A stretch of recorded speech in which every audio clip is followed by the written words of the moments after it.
Cincin Perintah Kaisar Naga 4904 hingga 4906. Tak lama kemudian, cahaya muncul di depan mata semua orang. Sentian sangat gembira saat ini. Dia berpikir bahwa dia akan segera dapat keluar dari tempat yang rusiak ini. Dia baru saja tiba di alam surgawi, tetapi sebelum dia sempat melihat, dia sudah terkunci di dalam sangkar ini. Sentian benar-benar ingin melihat seperti apa sebenarnya alam surgawi itu. Setelah beberapa tarikan napas, cahaya putih melintas di depan mata beberapa orang, lalu mereka menginjak tanah. Sekarang, mereka dapat berdiri kokoh di tanah dan tidak lagi tergantung di udara. Sentian melihat sekeliling, lalu matanya sedikit menyipit dan ekspresinya berubah jelek. Ternyata mereka tidak pergi dan datang ke tanah di alam surgawi yang luas, melainkan masuk ke sebuah istana. Istana itu dikelilingi lampu minyak dengan sumbu dan api yang menari-nari bagaikan para peri yang sedang menari. Dan di depan istana ada panggung tinggi, peron, dengan seseorang duduk di atasnya. Seluruh istana tampak suram dan mengerikan, dan sosok di panggung tinggi memancarkan aura menyeramkan. Ini seharusnya pemilik sangkar. Xiu Rui berkata, seharusnya begitu. Sentian mengangguk. Berani sekali kamu keluar dari kurungan dan lolos dari sanksi. Berani sekali. Kamu belum mencapai tingkat kenaikan tetapi kamu memilih untuk mengambil jalan pintas dan naik ke alam surgawi. Ini melanggar hukum surga. Kamu harus dihukum. Suara agung datang dari panggung tinggi. Pada saat yang sama, tekanan yang sangat kuat menyelimuti Sentian dan teman-temannya. Sial, kamu pikir kamu siapa? Beraninya kamu menghukum orang lain atas nama surga. Humazi sangat marah dan melambaikan tangannya, dan tekanan itu pun lenyap seketika. Hah! Suara ketidakpercayaan datang dari sosok itu. Siapakah kamu? Jika kamu menghukum atas nama surga, lalu mengapa kamu hanya menghukum para pembudidaya manusia? Sentian menatap sosok di panggung tinggi itu dengan mata dingin dan bertanya. Aku bisa menghukum siapapun yang aku inginkan, mengapa kamu harus peduli? Sosok itu sangat tidak puas, lalu tekanan yang lebih kuat datang. Humazi hendak mulai mengumpat dan melawan, tetapi Sentian menghentikannya dan berkata, Master Hu, jangan khawatir. Biarkan aku menghadapi dengan orang sok penting ini. Setelah berkata demikian, Sentian berdiri di tempatnya, dan tiba-tiba cahaya keemasan berkelebat di ujung jarinya, dan dia menunjuk dengan santai. Jari abadi. Duar. Tekanan itu meledak saat disentuh oleh jari abadi Sentian. Seluruh istana berguncang, dan energi mengerikan itu hampir menyebabkan seluruh istana runtuh. Kamu benar-benar tahu teknik sihir, ilusi. Sosok itu membingungkan. Segera setelah itu, sesosok badan melompat dari panggung tinggi, dan pada saat yang sama, serangkaian bilah pedang pisau berwarna merah darah datang ke arah Sentian. Seluruh badan Sentian langsung terbungkus dalam badan emas yang tidak bisa dihancurkan. Dia lalu mengeluarkan pedang pembunuh naga dan mulai mengayunkannya terus-menerus. Bang, bang, bang. Pisau tajam ini diblokir satu persatu oleh Sentian dan kemudian berubah menjadi bubuk. Setelah menangkis serangan pedang tajam itu, Sentian menebas dengan pedang pembunuh naga, dan energi pedang yang dahsyat langsung meledak ke arah sosok itu. Xiu Rui menatap Sentian dengan mata terbelalak, begitu terkejutnya hingga dia tidak bisa berkata apa-apa. Dia melihat Sentian yang telah mencapai alam transformasi keabadian tingkat pertama, tapi kekuatan yang ia tunjukkan sungguh mengerikan. Menarik. Ketika sosok itu melihat Sentian datang sambil membawa pedang, dia segera melambaikan tangannya untuk mengumpulkan perisai dan langsung memblokir energi pedang. Sentian ingin mengayunkan pedangnya lagi, tetapi Humazi berkata, berhentilah bertarung, kamu bukan tandingannya. Jelaslah bahwa lawan tidak menggunakan kekuatan penuhnya, tetapi Sentian sudah meledak secara ekstrim. Ada kesenjangan kekuatan yang besar antara kedua belah pihak, jadi tidak ada gunanya bertarung lebih jauh. Mata Sentian dingin, tetapi dia tahu bahwa ini terjadi di alam surgawi, bukan dunia surga dan manusia. Di tempat seperti alam surgawi, dia mungkin tidak akan bisa mengalahkan sembarang orang. Lagi pula, perbedaan kekuatannya terlalu besar. Sekarang dia masih seorang pembudidaya, sementara yang lain mungkin sudah menjadi makhluk abadi. Sekalipun mereka adalah makhluk abadi yang mengembara, mereka bukanlah sesuatu yang dapat dibandingkan dengan seorang pembudidaya kecil. Kamu adalah orang paling berbakat yang pernah aku temui selama bertahun-tahun ini. Sosok di panggung tinggi itu berkata, "Tidak ada gunanya bagimu memujiku. Jika kamu tidak menjelaskannya kepadaku hari ini, aku akan menghancurkan istanamu dan menghancurkan kultivasimu." Sentian berkata dengan dingin. Xiu Rui menatap Sentian dengan kaget. Dia benar-benar tidak mengerti keyakinan apa yang dimiliki Sentian hingga berani berbicara kepada orang lain seperti itu. Humazi juga sedikit mengernyit, "Sentian, santai saja, aku tidak bilang kamu pasti bisa mengalahkannya. Master Hu, jangan khawatir. Aku punya banyak teman di alam surgawi." Sentian berkata tanpa rasa khawatir. Dia tidak tahu apakah sosok di panggung tinggi itu ketakutan oleh Sentian atau karena alasan lain, tetapi dia diam dan sepertinya sedang memikirkan sesuatu. Lalu, sesosok badan perlahan berjalan turun dari atas panggung tinggi.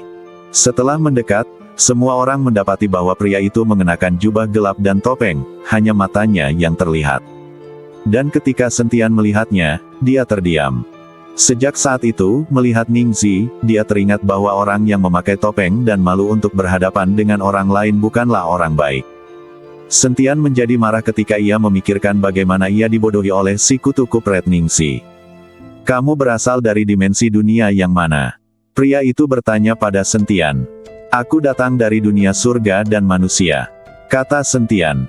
"Aku berasal dari alam dunia Wuxu." Xiu Rui berkata, "Aku mengenalmu. Kamu telah dipenjara selama ratusan tahun." Pria itu berkata pada Xiu Rui. Dan wajah Xiu Rui tiba-tiba dipenuhi rasa malu. "Aku adalah kakekmu, berasal dari alam surgawi tingkat ke-6. Humazi berkata kepada pria bertopeng itu dengan ekspresi jijik. "Surga ke-6. Pria bertopeng itu tertegun, lalu menatap Humazi dan berkata, "Kamu memang seorang abadi, lalu bagaimana kamu bisa keluar dari jalan surga? Apa pedulimu padaku? Aku akan pergi kemanapun aku mau." Humazi langsung menggunakan kata-kata yang baru saja diucapkan pria bertopeng itu untuk membalasnya. Pria bertopeng itu begitu terkejut oleh Humazi hingga dia tidak bisa berkata apa-apa. Humazi memang memiliki tulang abadi, tapi apakah dia berasal dari alam surgawi tingkat ke-6, dia tidak tahu. Tetapi dia tidak berani memprovokasinya. Kalau Humazi benar-benar seorang abadi dari surga ke-6, maka jika dia memprovokasi Humazi, bukankah itu seperti menyentuh pantat harimau? Kamu baru mencapai alam transformasi keabadian tingkat pertama, dan kamu mampu dibimbing oleh jalan surga. Tampaknya kamu memang memiliki beberapa kemampuan. Aku baru saja mendengar bahwa kamu mengenal banyak orang di alam surgawi. Siapa yang kamu kenal? Ceritakan kepadaku. Pria bertopeng itu bertanya. Lebih baik tidak usah diceritakan. Aku khawatir kamu tidak akan mengenali mereka meskipun aku menceritakannya. Alasan utamanya adalah alat kultivasimu terlalu rendah dan kamu bahkan tidak bisa melihat mereka. Sentian berkata dengan tenang. Tetapi apa yang dikatakan Sentian juga benar, ini hanya alam surgawi tingkat pertama. Menurut Humazi, di bawah alam surgawi tingkat ketiga terdapat makhluk abadi, dan ada pula beberapa pembudidaya yang dibimbing ke sini oleh jalan surga. Tidak ada yang namanya orang yang sangat berkuasa. Bahkan para dewa yang kuat pun akan memandang rendah orang-orang di bawah alam surgawi tingkat ketiga. Jadi bahkan jika Sentian mengatakannya, orang di depannya pasti tidak akan mengenalinya. "Kamu hebat sekali, mengapa kamu tidak menceritakan beberapa di antaranya kepadaku?" Pria bertopeng itu merasa bahwa Sentian hanya membual. Dia hanya seorang pembudidaya alam transformasi keabadian tingkat pertama. Sekalipun dia punya bakat bagus, bagaimana mungkin dia bisa mengenal orang-orang penting di alam surgawi? "Apakah kamu tahu tentang sekte suci Wuji di alam surgawi?" Sentian bertanya. Pria bertopeng itu mendengarnya lalu dia menggelengkan kepalanya. Sentian menatap pria bertopeng itu dan bertanya, "Apakah kamu iblis?" "Ya, aku adalah iblis." Pria bertopeng itu mengangguk. "Itu mudah. Aku mengenal semua leluhur ras iblis. Iblis darah, hantu iblis, iblis angin, dan iblis formasi di alam surgawi. Dan Raja Iblis Awan Merah dari surga ke-9, dia adalah teman baikku." Sentian berkata kepada pria bertopeng. "Ini omong kosong belaka. Apakah kamu mencoba menipuku di sini?" Ketika pria bertopeng itu mendengar ini, dia mendengus dingin. Sentian tertegun, lalu berkata, "Tidak ada gunanya bagiku berbohong padamu. Aku benar-benar mengenal mereka, dan Raja Iblis Awan Merah itu benar-benar teman baikku." Sepertinya kamu baru saja tiba di alam surgawi dan tidak tahu banyak tentang aturan surga. Bagaimana mungkin ada Raja Iblis di surga ke-9? Karena semua Raja Iblis berada di surga ke-20. Iblis tertinggi di surga ke-9 sudah cukup baik. Kamu membodohi anak kecil di sini. Kamu berbicara tentang Raja Iblis dari surga ke-9. Apa kamu benar-benar berpikir bahwa peri iblis manapun bisa menjadi Raja Iblis? Pria bertopeng itu langsung memarahi Sentian.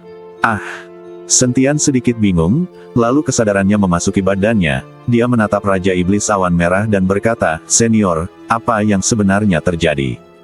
"Memangnya apa yang sedang terjadi?" tanya Raja Iblis Awan Merah, berpura-pura tidak tahu apa-apa. "Aku bertanya padamu, kamu berada di alam surgawi yang mana? Apakah yang dikatakan orang ini benar?" Sentian bertanya. "Aku berada di surga ke-9, di level iblis surgawi. Raja Iblis Awan Merah ini hanyalah julukanku saat aku berkeliling dunia. Aku tidak pernah mengatakan bahwa aku telah mencapai level Raja Iblis. Itulah yang kamu pikirkan, jangan menuduhku pamer," kata Raja Iblis Awan Merah sambil sedikit malu. Tidak, iblis surgawi itu sudah hebat," Sentian berkata tergesa-gesa. Tak heran jika Raja Iblis Awan Merah pada awalnya menolak memberitahu tentang alam kultivasinya, dan menjadi marah saat ditanya. Ternyata dia takut ketahuan karena berpura-pura keren. Akan tetapi, bahkan dengan kekuatan iblis surgawi, di tempat seperti alam surgawi, dia seperti penguasa langit dan bumi. Raja Iblis Awan Merah hanyalah sebuah gelar julukan. Orang yang kukenal adalah iblis surga ke-9. Namaku sekarang adalah Sentian. Jika aku mengganti namaku menjadi Sensengze, apakah itu berarti aku tak terkalahkan di alam surgawi? Sentian tersenyum pada pria bertopeng itu. "Jadi, kamu bilang kamu mengenal iblis angin, hantu iblis, dan iblis darah. Apakah kamu punya bukti?" Pria bertopeng itu bertanya. "Mau bukti?" Sentian mensibir dan tiba-tiba meninju panggung tinggi di belakang pria bertopeng itu. Tinju cahaya suci. Duar, duar. Disertai suara yang memekakkan telinga, panggung tinggi di istana seketika berubah menjadi bubuk. Kemudian Sentian melambaikan tangannya dengan ringan, dan gelombang energi jahat Pola Dao langsung menyebar ke seluruh badannya. Merasakan roh jahat di badan Sentian, pria bertopeng itu terkejut. Kenapa kamu punya aura iblis? Kamu manusia atau iblis?" Wajah pria bertopeng itu penuh dengan keterkejutan. "Bagaimana menurutmu?" Sentian tersenyum dingin. Kemudian kristal naga di dadanya mulai berkedip-kedip, dan di belakang Sentian, seekor naga emas besar perlahan muncul. Tetapi dalam sekejap, Sentian mengambil kembali energi naga, seolah-olah tidak ada yang terjadi. "Monster, binatang buas." Pria bertopeng itu kebingungan saat ini. "Bagaimana kamu bisa memiliki aura 3 ras? Kamu termasuk ras yang mana?" Pria bertopeng itu menginterogasi Sentian. "Aku adalah siapapun yang kamu katakan.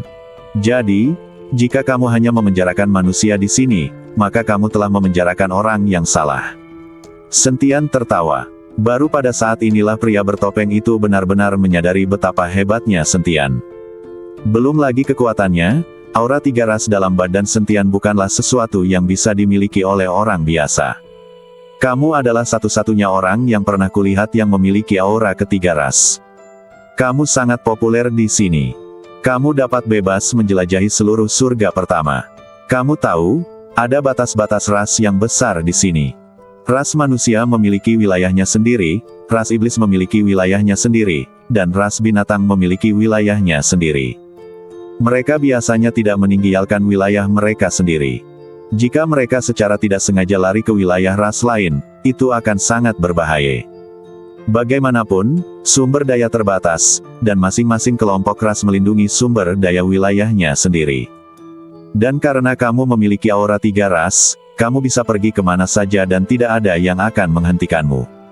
Pria bertopeng itu mengikuti Sentian dan berkata, "Jadi, tak apa-apa jika aku meninggalkanmu?" Sentian bertanya, "Tentu saja, kamu bisa menjadi anggota ras iblis kami, jadi aku tidak punya alasan untuk memenjarakanmu." Pria bertopeng itu mengangguk. "Kalau begitu aku ingin bertanya padamu, mengapa kamu ingin memenjarakan para pembudidaya manusia, tetapi membiarkan mereka yang berasal dari ras iblis dan monster binatang buas pergi?" Sentian bertanya dengan rasa ingin tahu. Aku berada di wilayah ras iblis di sini, dan jalannya dipilih secara acak.